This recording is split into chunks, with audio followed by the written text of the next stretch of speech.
नाज़रीन, अवामी नीयत में ख़बरनि जो सिलसिलो जारी है। इन वक्त असीं तव्हांखे मोरो मां ख़बर ॾींदा हलूं त मोरो जी नींगरी आमना रियाज़ कोराई छा असीं आज़ाद आहियूं जे उन्वान ते कमाल करे छॾियो है। आज मुझे जिस मौजू पर पुशाई करने का मौका दिया गया है वो दरअसल मुझसे बहुत बड़ा सवाल किया गया है कि क्या हम आजाद थे। जनाब आला, इस सवाल का जवाब लिखने के लिए जब मैंने कलम उठाया तो मेरी निगाहों के सामने हक की बात करने पर मौत का तोहफा हासिल करने वाले सहाफी अजीज मेमून की लाश आई। तो फिर मेरे दिल में ख्याल आया कि ऐसा एक वाकया तो हर मुल्क, हर वतन, हर देश, हर मट्टी, हर जगह हो जाता है। लेकिन फिर मेरे ख्यालों में बच्चों के सामने सड़क पर जाति का निशाना बनने वाली माँ आई, जिसने मेरे कलम को ये लिखने पर मजबूर कर ही दिया कि हम आजाद नहीं, हम उसके कैदी हैं।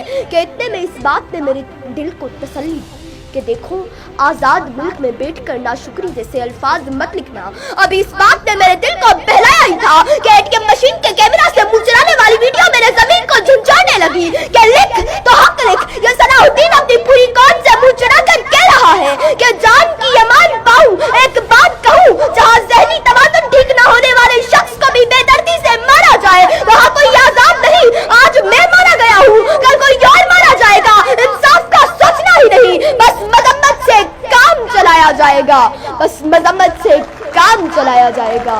जनाब आला, अभी मेरे लिखने की जसारत की ही थी कि फलस्तीन, कश्मीर, बर्मा और चेचनिया के लोगों ने चीख चीख के पुकारा कि ए बेखबर, तू तो आजादी की नेमत से आशना ही नहीं, तेरी तो अभी इस उम्र पे लिखने की, मौजू पर लिखने की उम्र ही नहीं। तू तो आजाद है, तू आज लिखने को आजाद है, तू आज पढ़ने को आजाद है, तू आज स्टेज पे खड़े होकर तकरीर करने को आजाद है, तेरे घर के मर्द अपनी इबादत गाहों में जाकर इबादत करने को आजाद है। चलो मान लिया 20% लोग मुआशरे में खराबियों की वजह से नाइंसाफी का शिकार हुए होंगे। अरे तू तो आज नौशर और फेरोज के मजमे के सामने उनके लिए आवाज उठाने और उनके लिए हक की बात करने को आजाद है।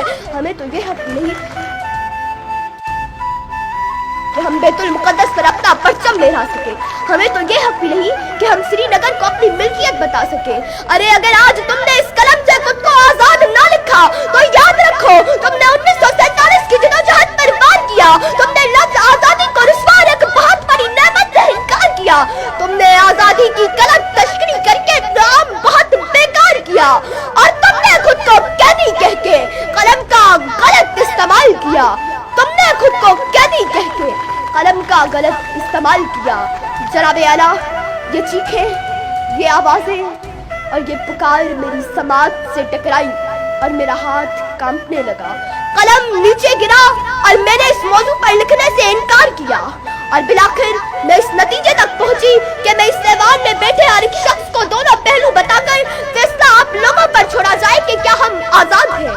लेकिन फैसला करने से पहले याद रखिए कि हम इब्ने रुश्दी ही नहीं, हम जाबिर भी, हम कुन्नी भी, हम इब्ने खिल्दून तिबरी भी, हम इब्ने सिना, इब्नुल हैशम, अल बैरूनी तुसी भी, हम शायरी में शिराजी हैं, हम नगमागिरी में फिरदौसी हैं, हम खयाल ननेशा पूरी के, हम रूमी की मसनवी हैं, हम सोज बने तो बुल्ले शाह, हम साज बने तो वारिस शाह, हम अकल बने, हम शाह लतीफ बने, और हम वक्त बने, हम रक्स बने, हम सच्चल सरमस्त बने। जब जंग हुई तो दूल्हा दरिया खान बने, जबकि अमन हुआ तो अकबर के नौरतन बने। आपकी समातों का बेहद शुक्रिया। मज़ीद खबरों और तफसीलात के लिए विजिट करें हमारी वेबसाइट www.awamiNewsHD.com।